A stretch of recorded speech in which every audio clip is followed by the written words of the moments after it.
Let's say against Okola. And then before coming home, he would call. Yeah. Do we have food? Kati nze mutima gwange ngamba naye omwami ono akolerera kunswaza. Like you left me home. It's obvious food has to be. Yes. Kati for some time ngabeera chenyu. Era sometimes on the call I would freeze. Like mutima ngamba naye omusajja ono abeera like around like abantu aba paka one time when namugamba naye obeera otegeeza ki okumbuuza is there food at home ng'ate ndi waka. And then he was like nedda nno mukwano nze nkubuuza bwentyo kubanga si kyatteeka nti buli lunaku olina okufumba. Sometimes we can even like kati awo neetegeera okay this is his mind takikola muki swaza natugala tugamba olusinganaza abantu abaana omwana bakikuyisa bubi naye nga ye gisaga nagamba bannange zenyamba buyamba n'engoye. He loves to wash. He said even he loves to wash. And your knickers. Echo branding nnyo. Kono tuleka wazoli waliyeje mbaye. Oya tukambe ebitu. That's the man. Wezi yantabula kirabika. Manyiwe mba ne wezi andalula nenjogera ebintu bingi. Wezi ongena mwegendereza. Wezi mukyamu ajja kugamba tuddeeka tukuba abakazi. Naye nga weeweeta bugere. Alola wezi king naye ewaka bamufuga. Kyokka ffe natuvimbisa.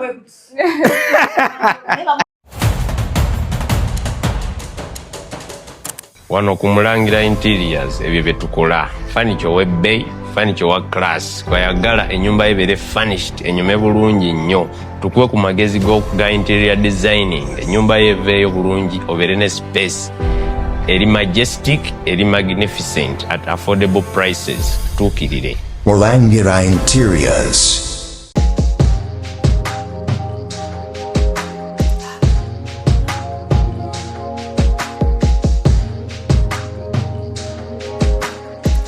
Have you ever realized that there is a breast without a nipple?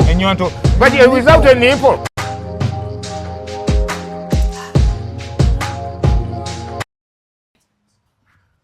The lighting is okay. Ruga no tutugaza tujapiwa.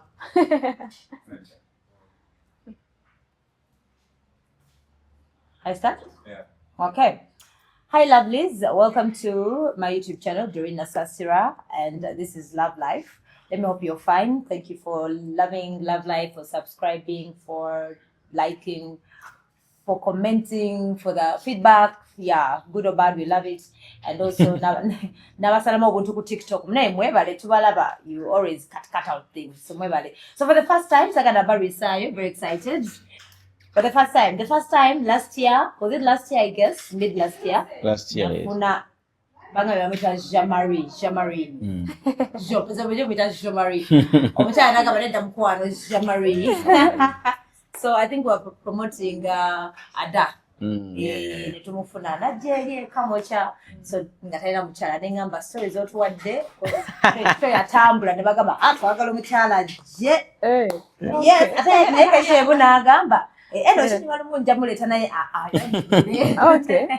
Yeah, so finally, I'm going to tell you so finally, she's here. So, Sagala Barisayo, Jamari to the Abatula mwena amanya neddoboozi Jean-Marie John Mary Bawajje Dadi Wabajje Salongo. Salongo in spirit. I'm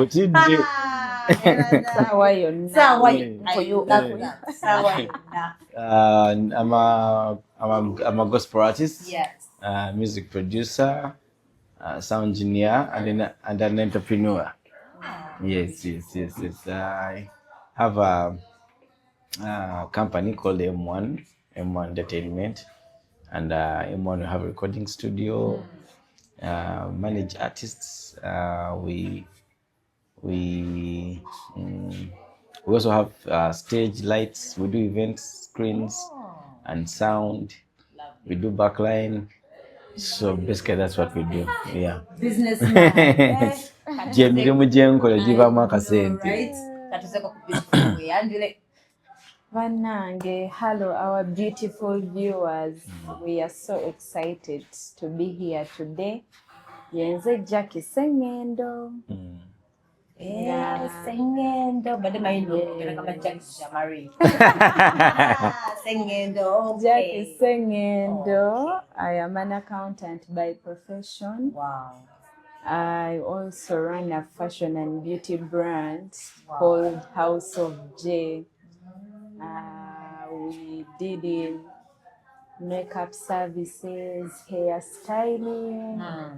We also sell wigs and we do fashion basically. Okay. Yeah. Beautiful. Busy couple, I can see.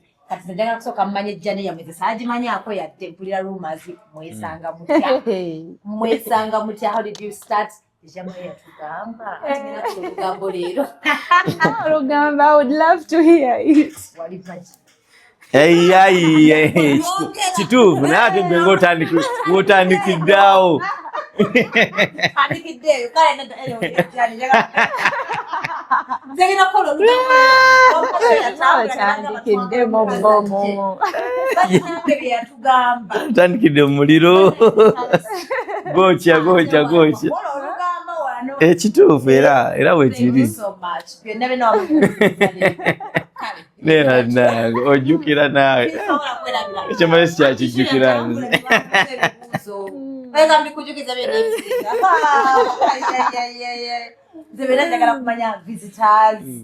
Okay. Toothpaste simanyi. Ngamba nina omufuna. Leero tulina obinyumya. Kati yo journey, how did you guys meet?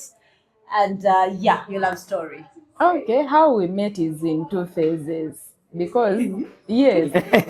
Bana, osanga omuntu mu phase bbiri. Erimu phase bbiri. Buli omu yalaba munne mu budde bwa njawulo. Yes. Like, nze nasooka n'endaba gye nga ye tandabangako. N'omulengera nga simulabawo. No,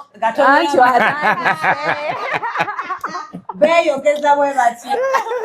Yankwana. You wish. Ate oza kulimbuka kambi story oziwulire.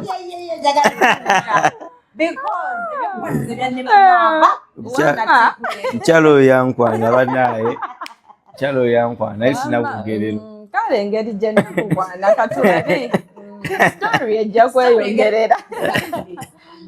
So, how did I meet Jay? Yes. One particular Sunday, naina mukwano gwange. We go to the same church. Like we used to go to the same church.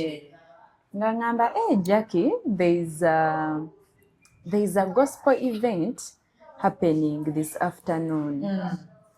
Wandyagadde okugenda. Nengamba, since it was a Sunday evening nga tewali byamaanyi byenkola. Nga mugamba munaye tugende. It was my first time. To do what? Yeah, no. Okugenda mu any event actually.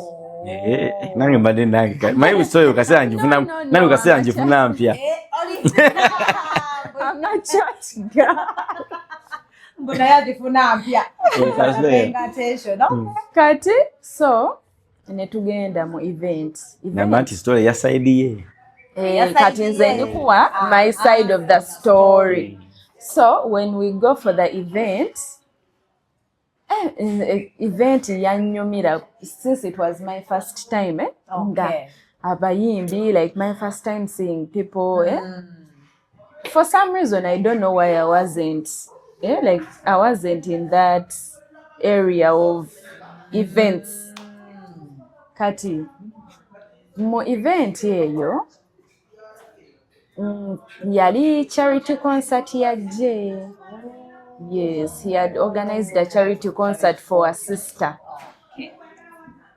So abayimbi nga bayimba nga bagenda. So time netuuka nga ya main act okukola ki najja munaye nga baraisinga curtains. Kati kye nasooka olaba oginaulira okuli wano like nachuka like mukwano gwange gwe nali nzize naye namugamba oh my god he has a nice smile.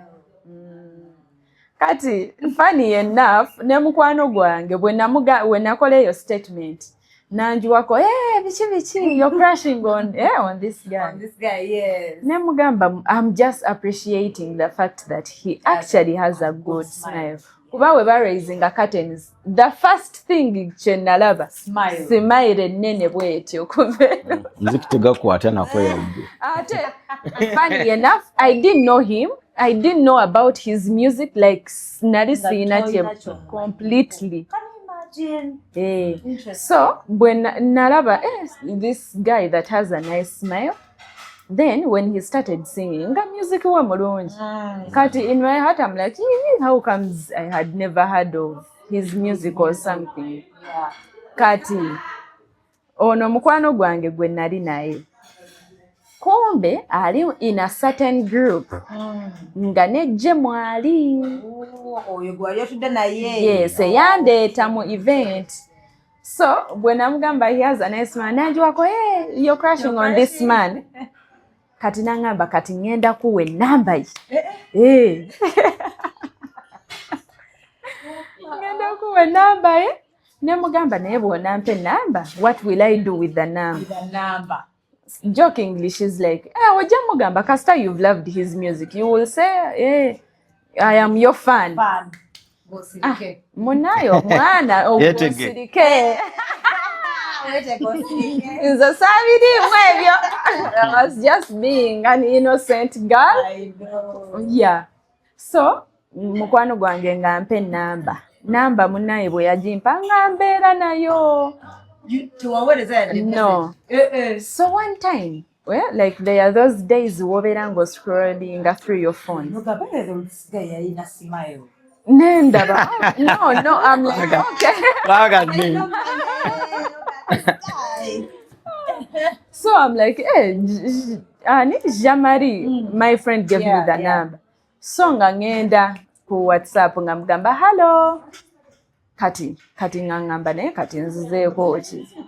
Nganzijukira nti he was looking for money kuyamba. Yes. So I'm like, hello. How is your sister? Like, was building a conversation. Attitude. Message yadibwamu 10 years later.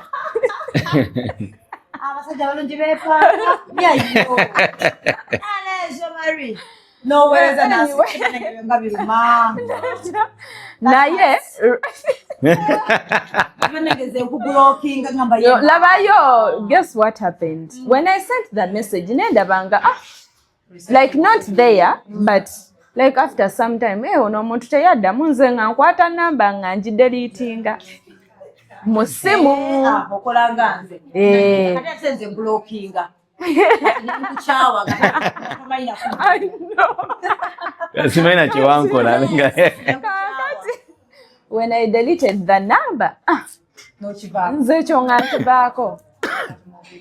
So one time ono mukwano gwange nera ngamba Jackie, there is another event kati awojukira I had gone for the other one and it was quite fun. Yes, no bad. So now chigali nga chiyingide I'm like cool, let's go. Nedda bambi. Yes. Nga tugenda. So this show twagenda with other 2 friends. So we were 4 girls. Nga tutuuka event ngegwa. Event bwegwa nga n'omukulu ono kwali he had performed. Wow. So these other friends of mine were excited. Oh my god, Jean-Marie tugende tukole ki, let's go say hello. Say hello ngamaze funa selfie si hena hello ate mungamba hello mumanyi wama selfie labayo My autograph. You say hello mwalimu. Honey, this is my side of the story. Okay, Waiting for your side. To say hello. Bali bajafuna bifane. Kati, so my friends were excited to see him. Yes. Kati nga batuuka nga bangamba tukube ki? Kati nze ngamba naye mbabuulire. Nze ng'omuntu simanyi bintu ebyo like byakugenda ku bantu so ngamba okay nze kamba kuba ebifaananyi mmwe mukole ki? Mmwe mugende. Nga bagenda bapozi ngamba kuba ebifaananyi. So after nga bangamba nawe jangu. Yagwere mu kifaananyi. Nga ngenda ne serebu. Yes. Munaye nga batukuba ekifaananyi. So after the peak simanyi kigambo gye kyava nga ngamba gye stop being mean. Nga leeta kitegeera kuzamulya.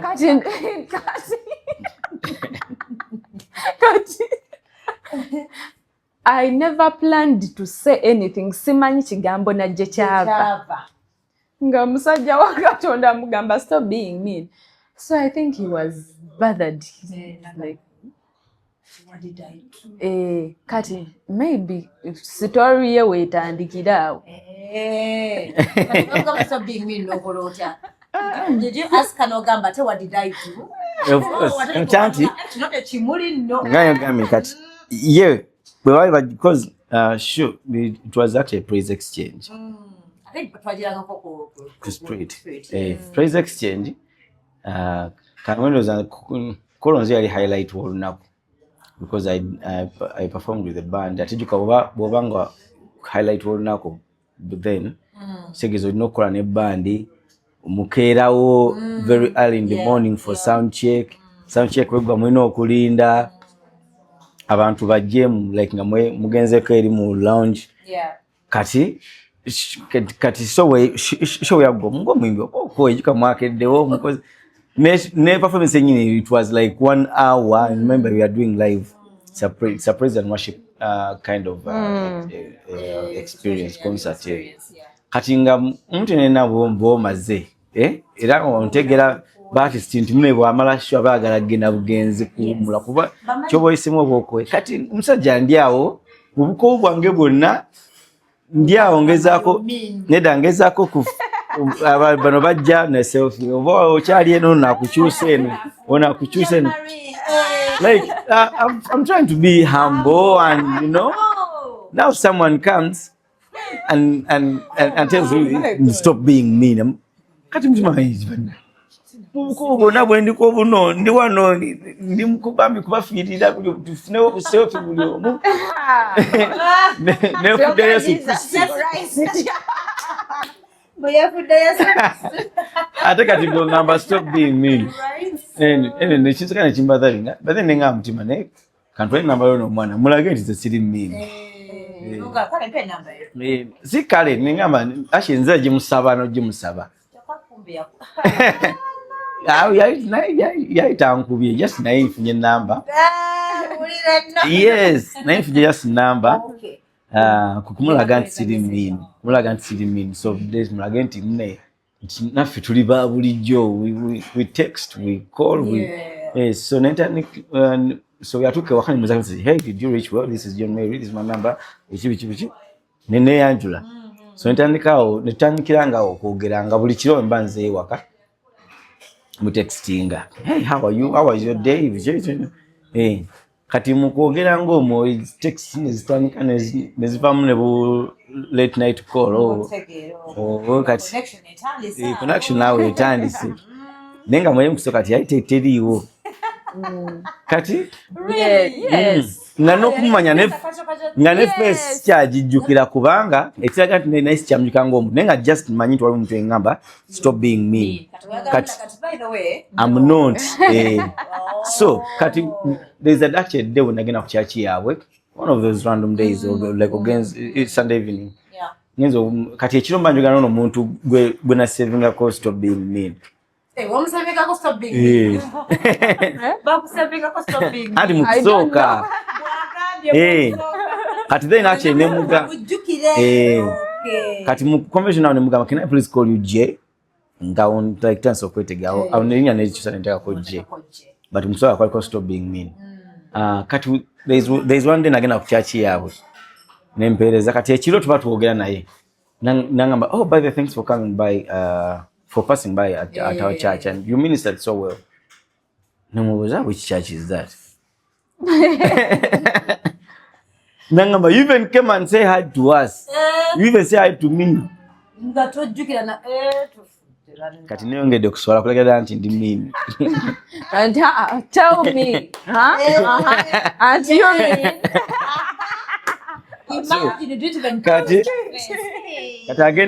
Kati agenda okujanga njike nawe nabuziza kawa bweru nenga sichajuka nti bana yabadde mwabo. Then the second time worship house wapasa Bugembe waliyo event campus move bitwala abana ba campus kunganya abana ba campus kati nengendayo nempereza kati ere kiro nakweza message nenda tuba tuogera mantu kan tuogera kati buli kiro omukono ogenda kukola side yange ko like ngenda mutegeera ngenda manya kyali so I'm falling in love with who she is and kati tuba tuogera mu kiro nangamba even today you did so well. Kwanza mami uwandi worship house kwanza wabaddeyo you still said hi to me kati nawereza akafaananyi nga bali maaso acha akafanyako just yasimikira link nga pasa Bugembe akaposti nze this is me nga like pasa Bugembe nga posti na page ye nene nzijukira nti abantu abaddawo mu maaso bena maso owereza nazindi mbabuuzaako nga mwala abanje nabuuzizaako kubanga waliwo omwala omu yali kyaliwe Mutabigeo nagalubini kati nga ye mu recognizing nenga naisi nategera bulungi biseyo nti kyaliwe nnyo kati actually nayinza okubuuza ku Abigail kati nabali bamuli nanyi nemkola ki mbabuuza kumbe nembe ni nanyi naye mwali kati kolo nengamba manyi ono mwana ngina kuswalira ddala kati ngina fukira ddala mimi nga bwe yagamba ate nga nali ntandise dde okumwagala sina kuteekayo nga naye nga muli mutima you feel something kubanga nali ntandise ddala okumwagala ate nga manyi n'omuntu bweyongera omumanya ennyo weyongera okumwagala omuntu omwanya obudde omukwano guviirayo ddala oguli serious naba mwanisha na kito kiwala ky'amaanyi kikola ebintu eby'amaanyi eby'ebweru nga sibimanyi kuba ne ku stress gundi tukwali kifaananyi kati nga simanyi waafaana sijjukira kati bwe yakugamba the second time nakugamba mbuno ngalinga kama sikujjukira by the way embarrassed like why did you feel bad? Not at all because if I was to feel bad Nandi feelings bad maybe from the time he came to my church naye nze ng'omuntu I was one person eyali tayagala like I don't know how to explain it like kwesiba like have you seen those people aba bemanyi nga you trying to kwesiba ku muntu akutegeera kumanye no I was actually very okay with everything. it was my comfort zone. Okay. Kati nange kokudde wange ebyo byebimu ate kubya mu njagalizi nnyo ddala ngamba omwana ono nsono nga bino bitwogera bigere ekiro bino n'okusanga mu bantu ali mu banju like kuba yagala okweraga nti ono mumanyi ono twogera naye n'enamba yange agirina osegera we talked about yesterday mu bufaananyi walinga bayaga bunogamba nti ono bannange nonze njogera naye buli kiro kati ekyo kyennyini akyenzo kyekyamu njagalizi like byebintu byanyongeza ddala okumwagala ngamba ono kituufu ajja asobola okuba mukyala serebu like si muntu taagala butaala nti kubanga abayimbi tukyanya abayimbi bannaffe kubanga oba okimanyi naye ali mu butaala kati mujja ba mubulwanira mwenna otegeera so nengamba mutima ntandise okufuna feeling nti ono ye muntu omutuufu kati then the next month waliwo event bayita love rave spirit agitolese Kyaddondo nga balese positive The very first time. I think I remember. Kati nengamba kulono ono mwana kamugire ticket mulabe. Mulabe wafaanana kubanga mazima naye nali ngudde mukwano naye. Like already character ye nganjagala. So ngamba kati kamulabe ni wafaanana nimekuswala ngambu musanga mbawo. Nze no musanga abantu baku gyakwero bawa nimuyitako. Kitufu. Like nalagira ddala nti munnaye kiki ekisajja kiri. So Love Loud Rev naina ne chance bulat efuna tickets z'obwerere kubimanyi wezi agaati abayisa wezi. Wezi bumanyi. Naye ningamba kanzi bulende mekuswala kubanga baloso tuka ku gate. Wezi ngataliwo. Nenswala juka ikyana tekimu. Nze abagambe mujje. Ne bakyaliwo baleete. Nengula tickets. Era njiko batuuka. Nenfuluma wabweru Kyaddondo nenfuluma ne mulunda wale tutu nemba tickets ne tudayo fenna kati ni sesika nganjagala zikwasa ye mulabe yani kwano bonna nentuka wabweru nenkuba essimu naga tuli wano kati nenga simulaba kati we bagetinga nemaga nti nziri wano kwentu wenyini mujje era batuuka nenzamu nenjikuba labe ani agenda okwata ndiye nemukasa tickets kati mutegeza bulungi nenzire mabega manyi kati bandi mabega mavako mabega ndozo baya aningi atambula manya woyingi inako manyi awoyingira Kyaddondo enkwayo betonyi kwa enkuba yatonye. My God. Kati wabawo ngengeri ya potholes wabayo like amazi agalegami kadoza yabuka. Ningamba mwala gwe tambula bulungi mama tuna tambula otyo like ngamutima wange banne sagala nedda ngandoza ntubanti mulema nti kati atambula na kumba mochika kyetegeeza kati nga mind yange ngamba tambula bulungi gwe tereza amagulu ago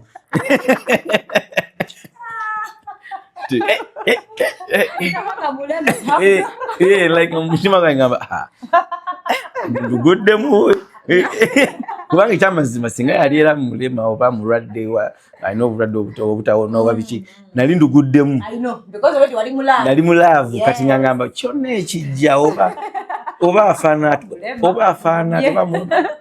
oba ennyinde eri saidi zeeno kyonna kyali sikyadda mabega bigambo byenze nga mpokotera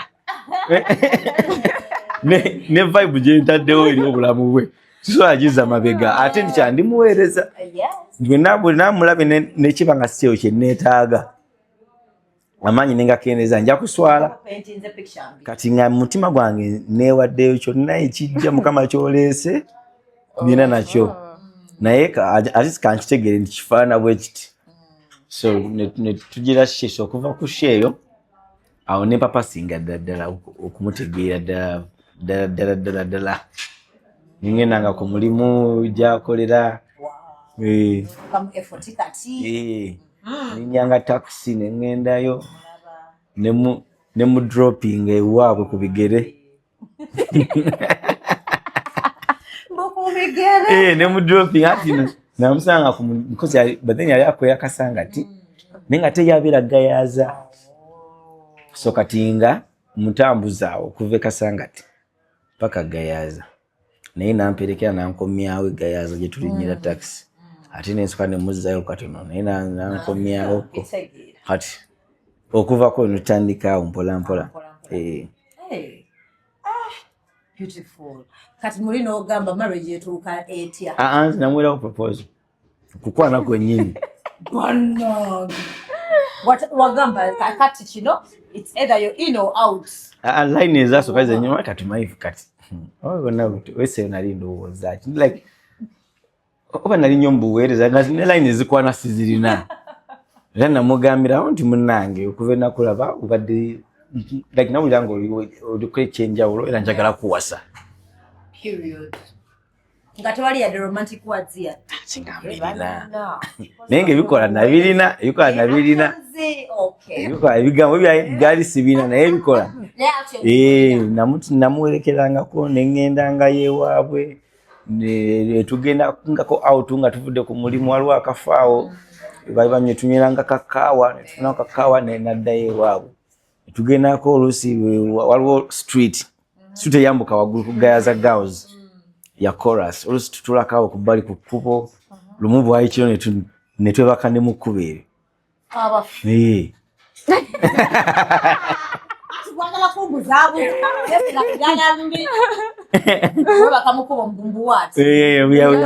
are watching stars. Nothing happened. Dala. Ile kyatujja mu kwe motoka yali ejjanga erise.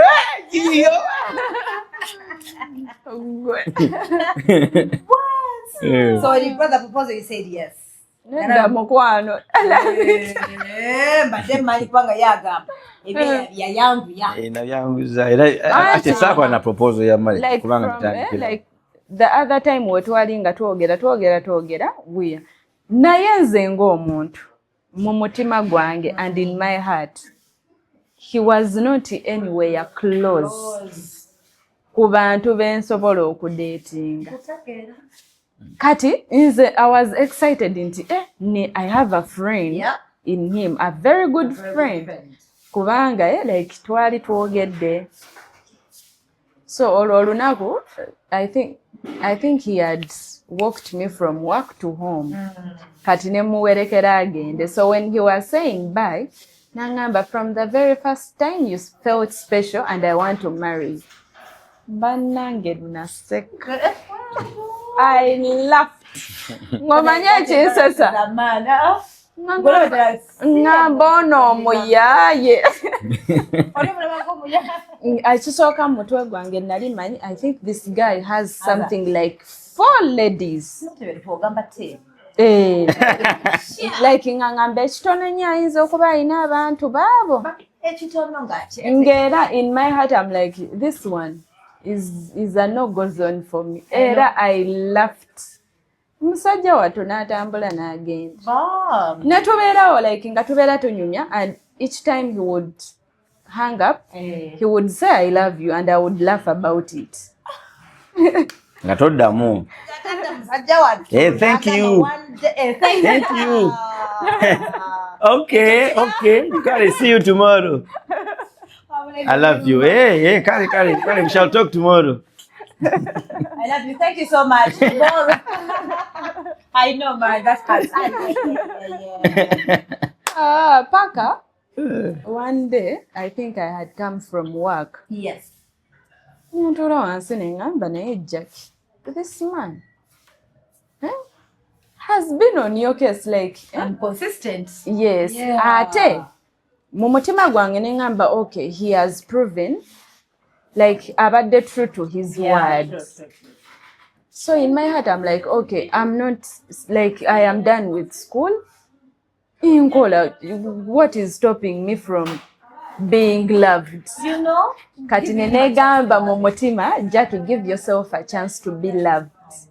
Yes. Oh, that's so cool. So one day we are going to love you, I love you. I actually called him. I love you. Now it was like and over it in the jackpot. Kabaka wedde. That's beautiful. So road towards marriage, but now I love you too. So no time you can't tell you romantic and ebigambo kankubulire omusajja nagamba ali busy eri omuntu gwayagala abatamwagala kubanga obudde bwabeerangawo natwalanga ne bakyali bange Gayaza bajje balaba omuwala gwenkwana n'olumu baatugoba anti muleeta olugezigezi oba bani booleesa abo ekyamaganyi wekyagira lumu ng'oli mu marriage. No, before getting married, like nentwala bakyali bange yali John K Andrew nembaga muje tugende tulabe namwe mulabe ku mwana n'aganirawo mu nnyumba. Wabona no dawe. So Okay. Cut no, then no, that was around 2017, 18. We were walking the journey. So tie that note. Actually, I remember this. What you call more conspirating a long gathering, not to be Yajanga nenkuba guitar. It's a bit not to him down. Not to shortly. Marriage. Yamana mutonyo. Kabebi. Hey, what's the other come group name about it? So he was here. No, your wife came here one time. They're still young. Much about young, you're getting before. I know. I know the first one shocked. Ninga 2 hours by then nari 29. But you didn't look. Even now, you don't look. Nice 29. She doesn't look. She's still young. Still, for I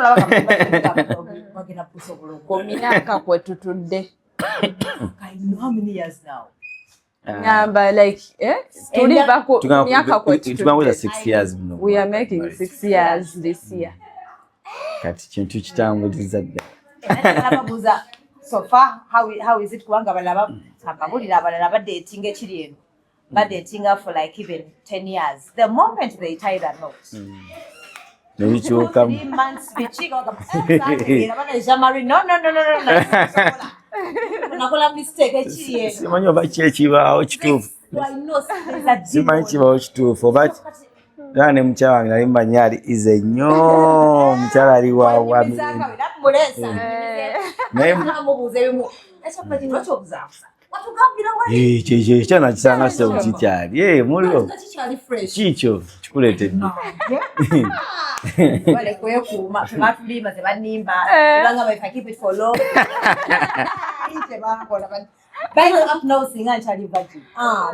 naye but you can still be of course yes second we will cut nenga yo kweli ya hours meka hours somara kwa myaka era bweyanga virgin nga namusanga virgin ddala Tochikola.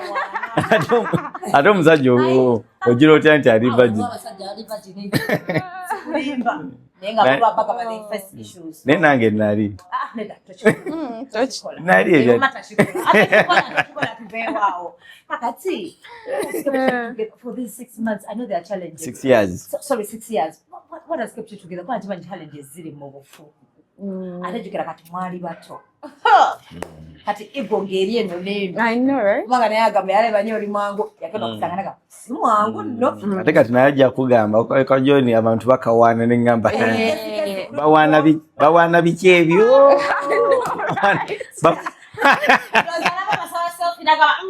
My husband is the most humble. Yeah. He's too humble. He's too humble. Yeah. Paka wajja na Ndako no batata. No kuba head of the house. Okay. Chagamba ekyasoko okumukanga. Yagamba there was a time bwe basabise jjukide bulungi yaji kama njata interview nagamba reality kwa njikwa kati ye yatuwako story ye background yebuti edda basulanga bonna banji wansi bifani. Now at home nze mukule waka. The first born. I have over 16 siblings. What's what kama same mom same dad? Of course different mothers. Oh, different mothers. 16. Mama wange tuli batano. But fena tukulidde wamu like mzee abaana ebona n'abaleese abayitanga wamu. And however besides okubanga mzee abaina abaana bangi mzee kangamba bazaiba mzee wange omukyala mama wange ne daddy wange bali babeere Kampala kati nga mukyalo kasaba lwaza mubasengo baani nga bamusindike ne Kampala kubanga twali Makerere kumpi ne Mulago kati nga bonna baje oli waje Makerere tugeze aze muradde tugeze nga mwami oba kojja oba ni mukyala wajirako n'abaana ne bajirako kati olwo bakusomero ne daddy wange yayina essomero kati basige abasinga basigala ddala nga naawo kati ne daddy wange yali yasikira taata we cause jjajja yafa nga nkyayidala muto nga ne batoobe bakyali bato so bonna babeera so kati imagine I remember one day nga abantu basinga bagenze okuwumula twasigala abaana nga 25 sikwegamba waka waffe ekirenga kisulo kya ssomero nenga twakiyita nga kisulo naye nga ebyaddala mu boarding session mulimu baana ba family mulimu ffe baana ono simanyi ono wa senga gundi ono senga waffe ono taata waffe ono lwani cousins bwe twabeeranga mu kisulo so waka twabanga bangi so nze nekuyanga mu vibes nga tuba n'abantu buli kaseera tuba n'abantu nti nga newange we nakula nenfuna ewaka kuba oli awo lyakubira jjaja gy'oli ewaka nti ejangu jjaja gy'oli ewaka jangu kati kumbe enfumbo bikyuka kati singa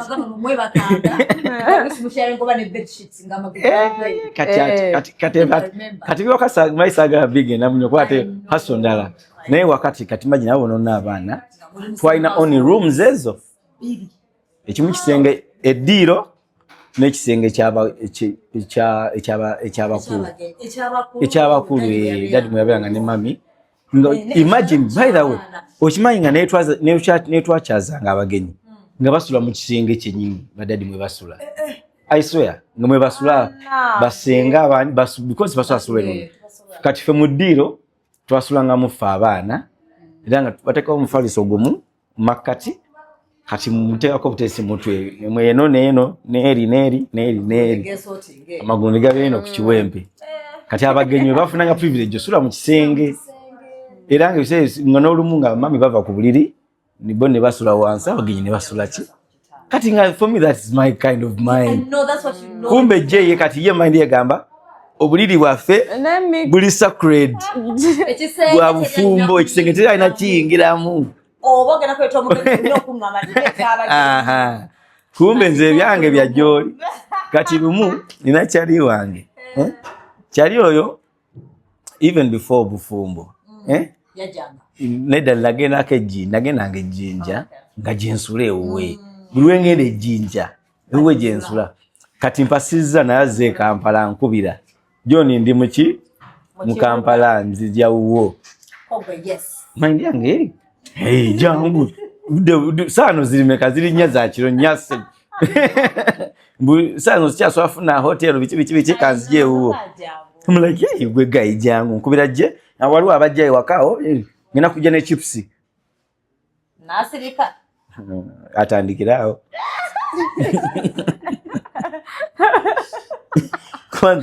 nze kyomugamba ti ngenja ne chips ngamba sagala kumusumbwa nze kanfira ebitunzi gye nabyo actually I wouldn't want to dwell on that scenario kubanga eyo scenario yalimu like there was a lot. First of all, I was pregnant. Nyabo efficient.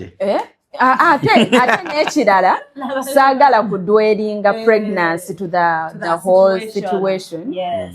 Naye nga bwagambye nti the different backgrounds olumu zikola ki actually the backgrounds where we come from zitushapinga kati nze nga nze je I actually don't have a problem with people coming home. Yeah. Naye nze mu bwongo bwange njagala nti okay, when I have people coming to my house imbategekedde bulungi. If someone is going to sleep, they are going to sleep comfortably.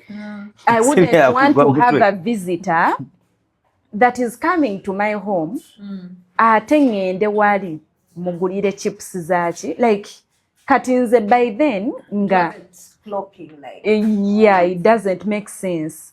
Ate nga bwenkiza ku I don't want to dwell on that situation, like that scenario. Naye nga ensonga genda bawo yaliwo notifying you earlier. Otakugamba earlier obanga tewamanya abagenyi kujja just in case. Kubanga festival kugamba sabe yagitwa yonna nenga bano kuleta. Asuza mudiro. Hey. Yes. no kunaaba noga tokena kunabira mu kisenge nana bawabwe ne mukwano gwe kubanga olaba in that house we only had one bathroom. There was one bathroom, and by then I was pregnant. Plus, wabweru, there was a bathroom that was very okay. Nze kunze nganze. The bathroom is okay. Yes, it was okay. Like kunze. And actually, kweyo scenario obuzibu we bwava, omugenyi bwe yajja teyajja yekka. Omugenyi yajja with extra 2 people. Now, in that house, ate nga there are 2 genders. And we only had 1 extra mattress. Then my wind beside you muchacha. So you can imagine. So you can imagine kubanga wali mumutwe nali nchikiriza nti okay, now the visitor has come. The visitor has come era mweche chiro nesanga nga like I've run out of the house to try figure out something. Yeah. For the visitor, and omanyi abaganda bagamba omugenyi mugeyi. Omugenyi ajja kujja. Buganda lwalugira olungi nnyo luti. Mpulidde Buganda was born in Buganda. Omugenyi mugeyi. Omugenyi mugeyi. Nti ojja kuleeta omuntu nga gw'omanyi munayo ono ki. Wafe wa Buganda. But as a married woman, waliwo ebintu by'otasobola kutekinga for granted. Like I wouldn't just take for granted this person. Bw'olwokuba kapowooli ne we banamugulirayo chipusi za kijja kubokke. Kijja kubeera okay. Naye challenge we yaviira nti at that particular time nze n'omwami wange we could not be in sync. Kubanga lomwe alina mind ye. Alina ki? Yes. So I had to go out there kuyiya like something to atenga n'ekirala. The following morning, omwami wange was going to be a best man to a certain couple. And I had offered that couple to cater for their breakfast in the morning. So you can imagine. Scenarios is say wow. Just know it was crazy. I know, I can imagine. Ate sagala kwekwasa lubuto, but of course pregnancy comes with a lot of hormones. Like ate nze ng'omuntu like I am one person ayagala like in my own space. So I think obuzibu awo bwakola awo bwava obuzibu.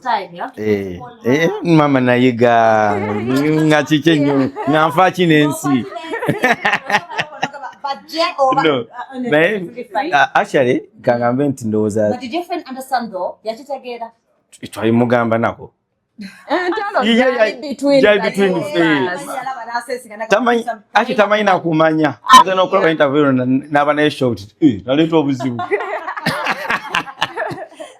naye nange nakitegeera era essaawa zino muganda wa ate nekijukaiso twali twakaefumbirwa nga tetumanyi nze ndowooza nkyali because ennyumba gye twabeeramu okusooka gye nali mbeeramu like nze kabaka w'ennyumba eno nze asalawo naye muganda wange nkiyiza kino nti ennyumba si yiyo omusajja ennyumba si yiyo ya mukyala gyesonyiwe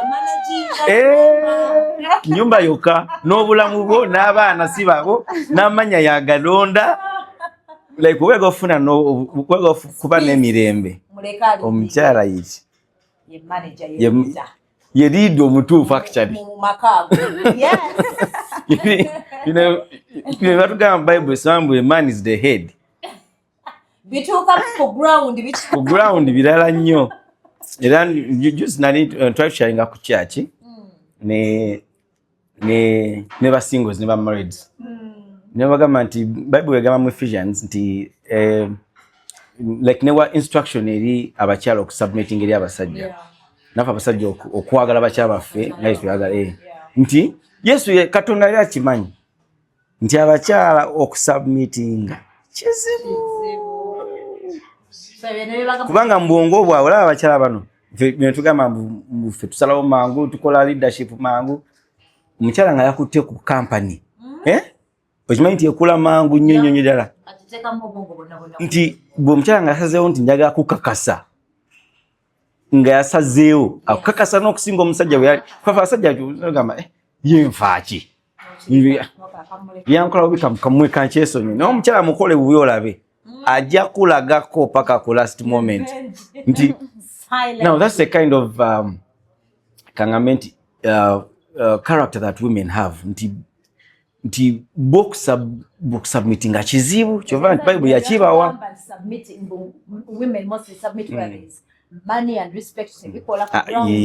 leka naawe noba nebasajja bekabe tulabe nga balina ne ssente naye ng'omukyala yamugambye nti ezo engato tozija zambala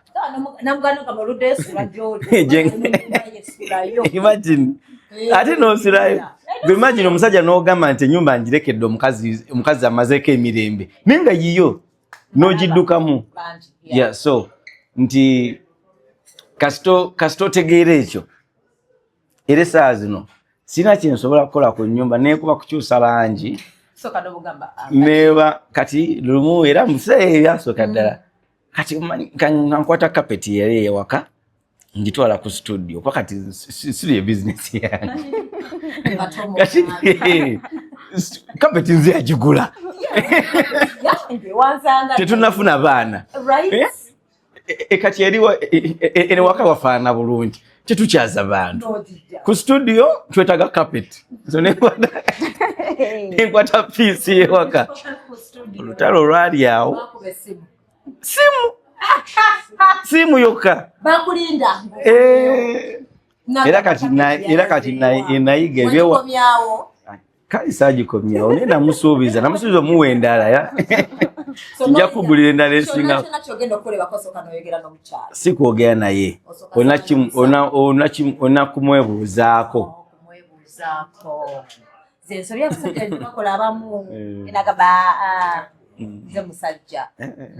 kikyamu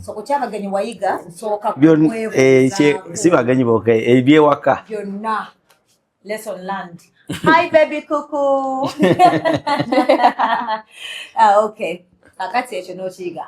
Then something else chiwaka. Naye nga walopa nnyo. Era nali manyo genda bila kugambi naye nonja bya bwotyo.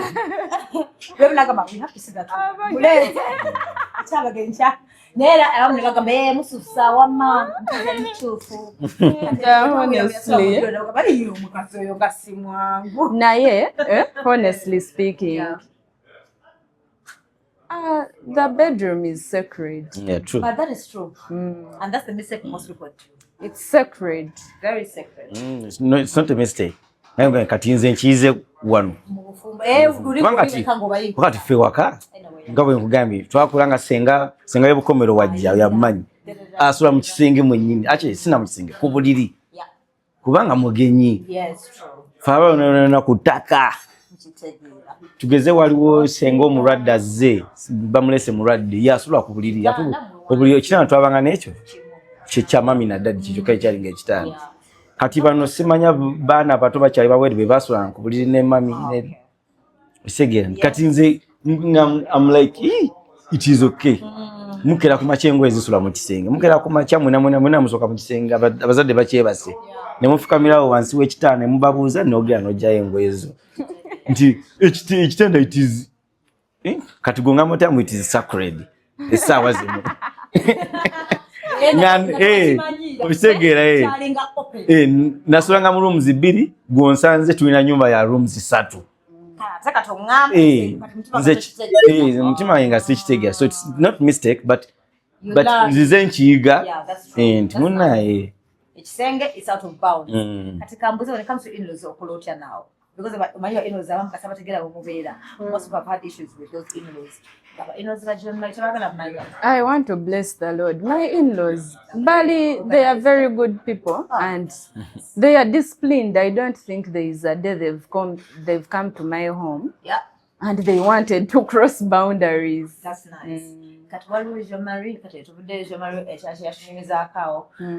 Then twafuna feedback ambasajja abasinga. Waliwo nesinario gyerafuna osese obijjukira yayogera wano yayogera ku chat toothpaste mbuyi kati jjukira mu banda tukigira wakati nagamba ye mukama kato naye nalaba ne ukopesa nagamba oyo musajja mutuufu bakazi mmwe nokwata sabuni n'omuleka awo yenna n'omuleka mu mazzi I have to ask her. Honestly speaking, do you know what is funny? Yes.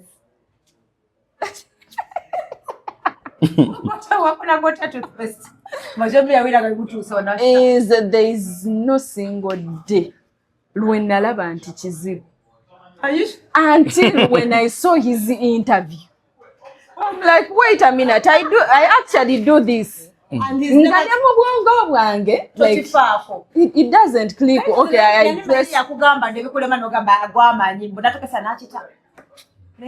No, I think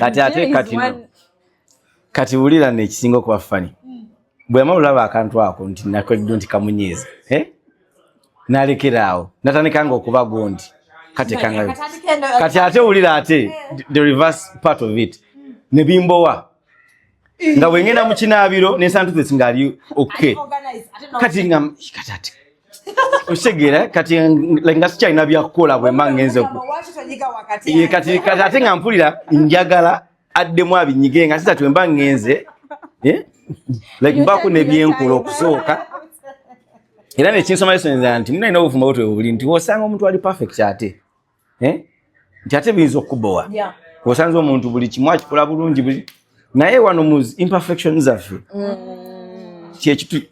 kyekituwa emirimu kyekituwa ebyokukola nga buli kaseera nti by the way testimony nene era nagiwanga after that gundi nti wenamala okwogera kano katupesitaako ne kagira nnyo kati naye mbambi naye nalowooza nti bulijjo kino kimunyiza nga simanyi yali tamanyi kituufu kati natandikawo okukatereeza I laughed kubanga manya kiri fane nze ng'omuntu like mba sikijjukira nakijjukira nti okay toothpaste namunyize makati it's more like a reflex action.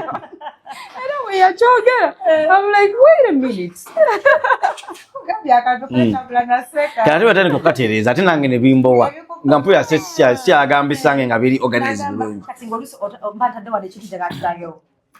Honestly speaking, even right now, simanyi oba toothpaste yoyo munyiga kuva wansi.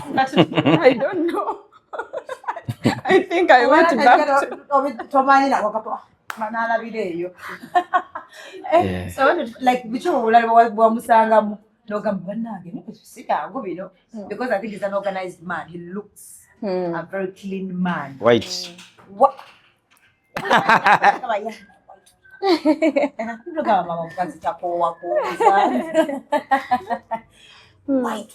White. So you found out like it's too clean. Neye na ndio lugazigezi wala batawaina nga si nyonyo taira lugazigezi wala kwana nange soko tuyemba naze na soka tuna glass na jikola batnaka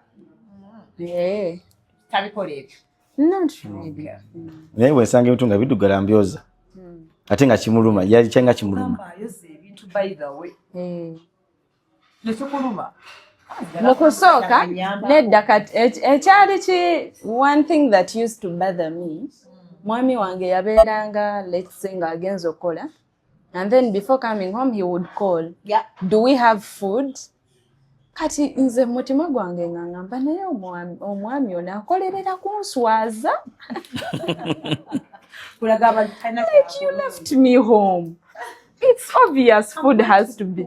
Yes. Kati for some time ngabera chinyu era sometimes on the call I would freeze like momotima ngamba naye omusajja ono abera like around like abantu aba paka one time when amugamba naye obeera otegeza kyo kumbuuza is there food at home ngate ndi waka and then he was like nedda nno mukwano nze nkubuuza bwentyo kubanga si kyateeka nti buli lunaku olina okufumba sometimes we can even like kati awo neetegeera okay this is his mind takikola moki swaza natukala tukamba olusinganaza abantu abaana omwana bakikuyisa bubi naye nga yejisaga nagamba bannange zenyamba buyambi n'engoye he loves to wash. He said even he loves to wash. And your knickers. Tuchi branding nnyo. Kono kireka wazori wali ejo mbai. Oya tukambe bitu. That's the man. Wezi yantabula kirabika.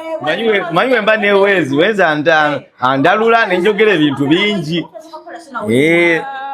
Natugamba. Wezi ongena mwegendereza.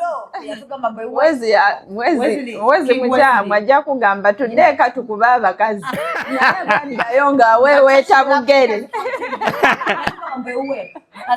Alola Wezi king naye ewaka bamufuga kyokka ffe natuvimbisa.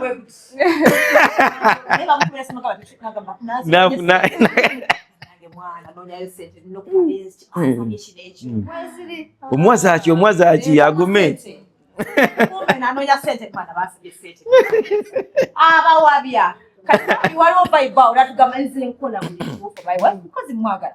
Neda, by the way, neda nzo kubyogera sinti nti Wezi ya vibing, but like nakai ndoza cheka najira nyo nenjogera nye byama. No, which was very okay because people were like, most men don't do that.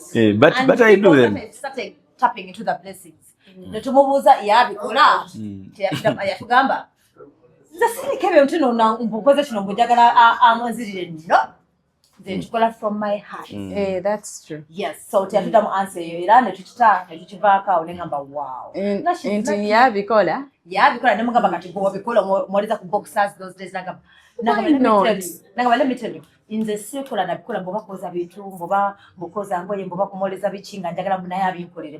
That's true that's his heart. Wow. Good thing you also do it. But how do you balance you guys are busy? But I want to know, how do you get to balance? Kwa namugamba ate obudde bw'omukyala bwebulwa nangamba ino olunaku lwakuwa nga lulwo abeera waka atugamba Monday kajogere kabeyogere. Yes, Monday yagamba I gave her one day era yo lunaku lwa mukyala wange terya sigenda sitakako deal terya nkubira. Nangamba, that's how I decided to give her time. Nachitegeera. So I don't know, how do you get to balance this marriage and work thing? Kubanga naye tabula abantu abakazajja bamwe bagamba tempoda mukukola nja kusasulira abasajja bamwe bagamba katufumbo wabuvaako katwali nekibatabula nyinyi. I think more tandikwa like before we had children it was actually way easier lwansonga nze n'omwami wange we spend most of the times together. Okay, nice. Like duringa tetunazaala baana like you would nga wamusanga je manya I am somewhere around. Yes. So I think that's why such feeling anyonti I don't get time with him. Overnighting atuzi kuba fena like when he's going for ministry tugenda considering that even my kind of work is flexible. Yeah, I think that's it. Even now. Oh, that's so sobola gamba mbo. Do you cope up with it? Because he said there are moments when he comes at night, like late at night. You're at peace with it. I've made peace with it. Of course, it's a challenge kuba. Chintu oba tokimanyidde you expect to be with this like this person, but I think I've gotten used to it and the kind of life you live. True. Almost wrapping up. I want to know about the Silica situation. How do you handle that? Kubango kubira kujoma ino gaba mukazi ali ata yali mulunjaga njagala kwogera naye soko lindemuko soko lindemuko so bali muta kubiri awo ngoma kigenda maso kikyotegeeza mwana amenda kubiri soko kati mbeko byensotinga watu wangamba ambeko byensotinga kati awo ndemo kubire kati tuogere koze chichi wakoze china kana mwana kasaka sotinga chino so lusirika mukola bya balutabula abantu waliwo well, fana kiri mu Bible. Ayi batogera ni Bible sijimanyi bulungi nnyo but njagala nnyo. Butena ko bakanga munyizi. Mwaki mu Bible? Webiri eh wamachiga nza have a few words chiga. But couples when them counseling making sure or even just normal life or relationships. Auntie Kati. Of course the counselors have to tell you that because it is the right thing to do. Yes, okay, because it is the right thing to do. Nti munnaye bwe munyiga temugenda mu buliri naye mukwano. Waliwo nga tonnaba na kugenda mu buliri. How about those moments where one is sleeping in the guest room and the other one is this side? The other side of the sitting room agandi ogenda musenga. Mimanye. So hey. Bwana aganira ku studio. Aha omulala ne yeewambira ku studio.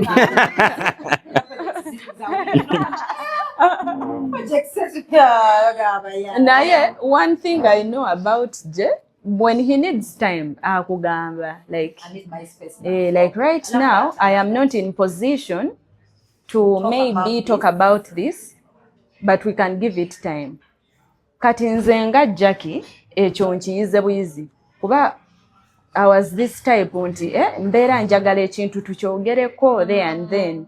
Sometimes it is okay, but not all the time. Like there are those times when someone needs to spend time away, now reflecting on what has happened actually. But also, nze bwe nkuze omanyi obufumbo bukukuza every single day. Yes, every single day you evolve. So me I've learned into actually musobola okubeera mu lusirika naye nga muli okay. You just don't feel like talking. No, like right? Olusirika sometimes it is necessary or preventing more harm that would come out of the making conversation. A fight. Naye ate olusirika nze ng'omuntu kyenjize nti nsobola okugamba okay honey I need some time to naye nga tekijjaawo nti njakeera mubuuze how are you njakeera mukole breakfast if he asked something I would respond yes. Right. I think that's why that's why the whole anger comes in. Okay, then I want to buy your body massive woman. Which is not right. Did he help you out with the child?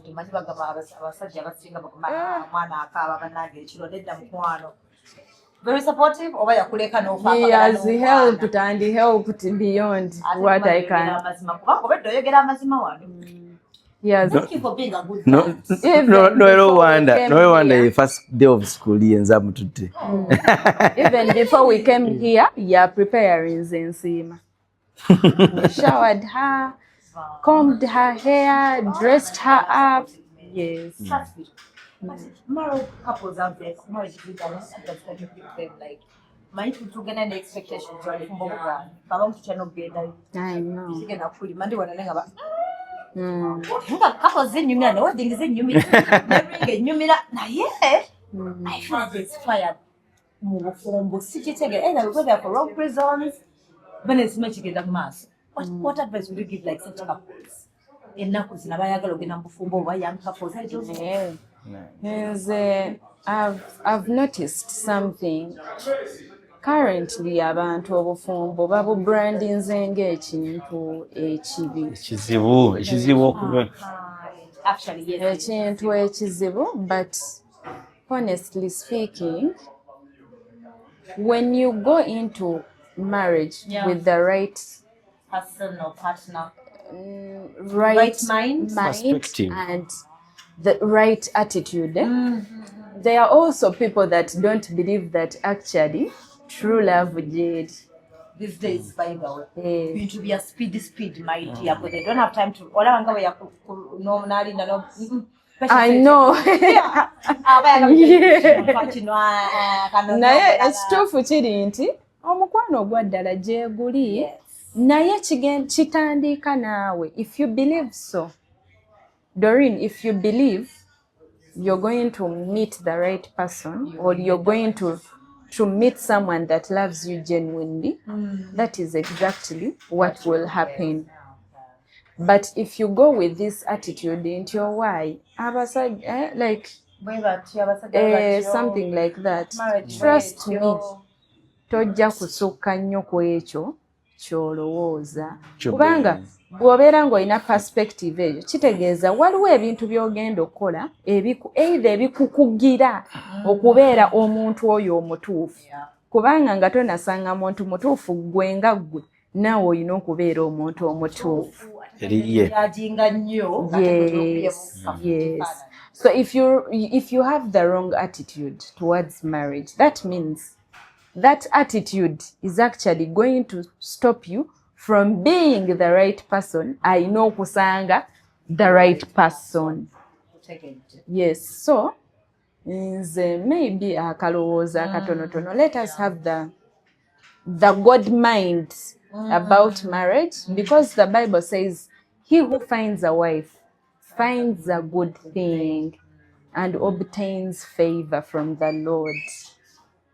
Kitegeeza bw'obanga ekyo kyokkiriza Katonda mwesigwa era kyajja okukola ki? Kyajja okukola. Nasinabako okufuna ndowooza ya good about men's perspective marriage these days. If he ever, I'm just saying, I'm praying he does it, but I know he won't. I won't. Kubanga mukama akulaba. N'osokola tujja Fire. Fire. No, it's just a perspective, but it won't happen, guys. If you ever hear a rumor or find out that he has another someone behind, like a side chick or a bichi, well, how would you react? Would you stay? Would you kwanga nazo kama mna eguma teri chakola basajja we batyo basajja lata na many kiba tukangere mwimi na many grab that man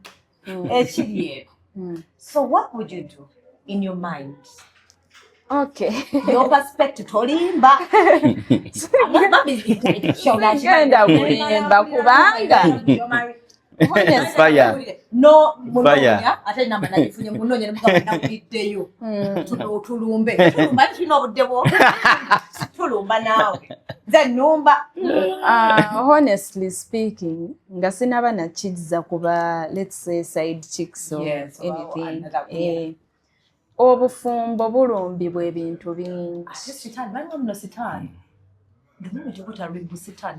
Yes. Obufumbo bulumbibwa ebintu bingi. Naye olw'okuba I think ndowooza ekintu ekisinga okutiisa ennyo abantu maybe like one of the partners going out there. Ekyo kitiisa, naye gwe ng'omuntu, nze ng'omuntu nsooka kutuula wansi ne ngamba okay, now that I've known maybe there is another person, tunulamu, what do I stand to lose? Kubanga honestly speaking, ng'oggyeko n'abakyala abalala wabwe, there are still other things that are going to hit you. Are you going to run all the time? Yes, and if it is let's say tazala mwana oh my God, it is running out of my mind. Naye what I wanted to point out is tewali nsonga etasobola kugonjoolebwa okujjako ng'eri like beyond to the point of maybe you losing your life or something.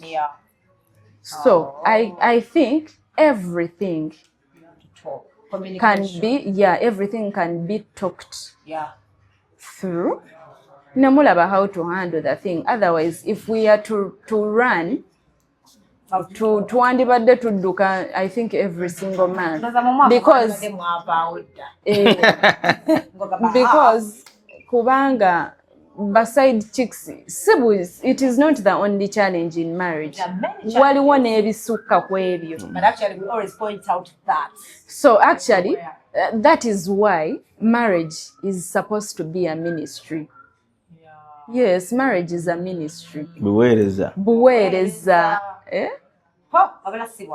If you're there, like if you're there and you don't know the right reasons as to why you're there, I think that's why maybe kiyinza okwanguyira oku.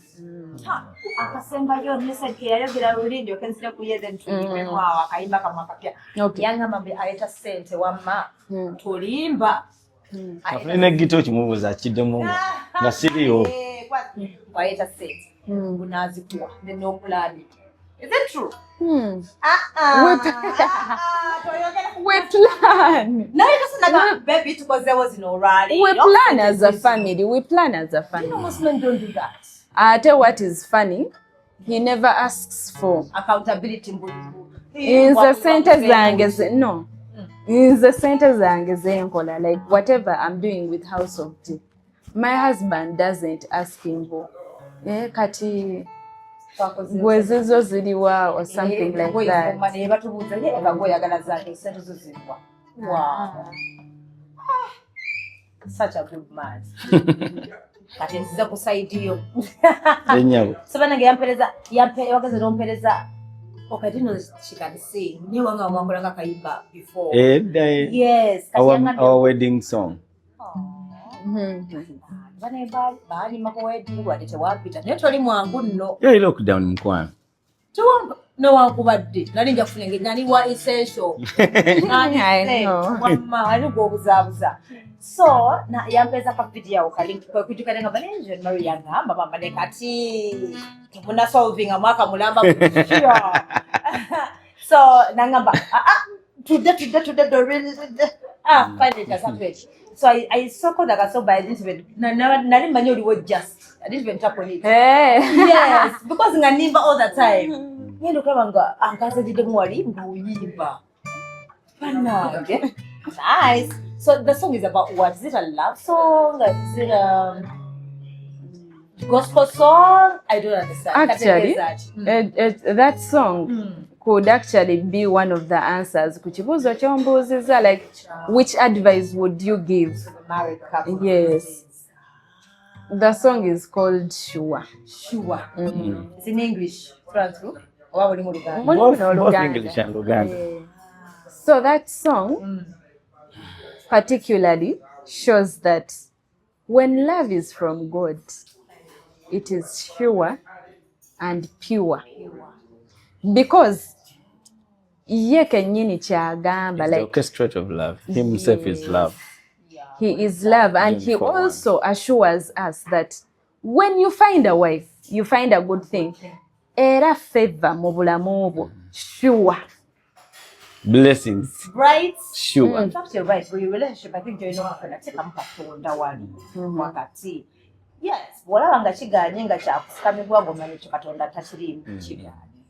It's very effortless. But the I love you, you thank you. Actually, we say I love you too. Just these days. But I love you so much. You're going to sample at least. Okay. Also your voice. Yes, I'll be wrap up.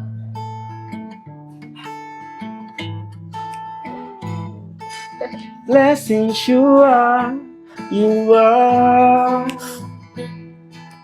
Favor sure you are. I've got you, baby, on my love is sure, is pure when it's coming from the Lord. When it's coming from the Lord. When it's coming from above. In Akasoka, forever and ever. Forever together. Can you work at it? Forever and ever. Forever together. Kahuka kasino kunyumira.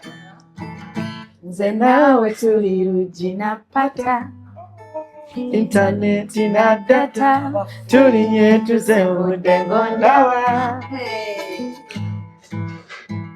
Nze nawe tuli ruji na pata. Internet na data. Tuli nyetu zemude ngondawa.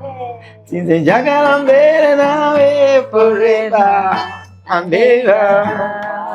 Tutamurenga babiri nze nawe together. Nze nawe forever and ever. Forever together. Ono bwenyamba ngamba gwempana emikiza yagaba n'obulamu yapima. He knew my face long before I was born. That's what the Bible tells me, that he knows me by name. Ani yamanyi ndiba wa mugaso eri eggwanga. Say, let's say, superstar in Uganda. Who knew that you become what you are today? Wadenga tonatuka, boli wamala okusinza. Yeke amanye kubolyo, gwe muli ky'okuwangula ebizibu by'enseno. Abaana olibalisa ky'oli bambaza ki? Sukulu fizi olizijja wa gwe. I thank you for my life, Sima, sima, sima. my children and my wife. Sima, sima, sima. Creator, you're so merciful. Sima, sima, sima. For the things I don't deserve. Sima, sima, sima. Mukama nga mulungi, That's nga mulungi, nga mulungi. Atugyeyo mu bwavu, atugyeko obuswavu. Nga mulungi, alwanye entalo nyingi, alese essuubi. Nga mulungi, and he is good to do. He is good to change. He is good forever. Thank you. Okay, thank you so much. Thank you for Thank coming you through. too. Looking so beautiful, so young. Thank you. It's a blessing. Amen. Thank you. Naffe tweyanziza tukyazaako. Mbere ngenda kubeera live ku TikTok. Tukikola. Okay, guys. Bye bye.